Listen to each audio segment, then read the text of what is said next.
studied U.S. geography.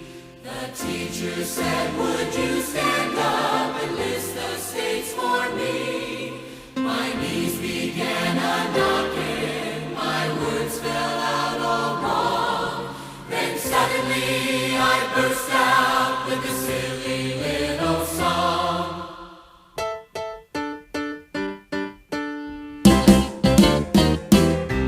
Alabama and Alaska, Arizona, Arkansas, California, Colorado, and Connecticut and more. Delaware, Florida, Georgia, then Hawaii, Idaho, Illinois, Indiana, Iowa, still 35 to go.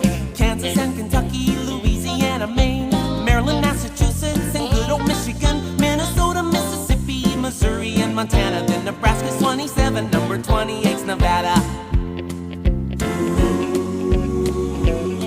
Next, New Hampshire and New Jersey, and way down New Mexico. There's New York, North Carolina, North Dakota, Ohio, Oklahoma, Oregon, Pennsylvania, now let's see, Rhode Island, South Carolina, South Dakota, Tennessee, Texas, and there's Utah, Vermont, I'm almost through, Virginia, then there's Washington and West Virginia too. Could Wisconsin be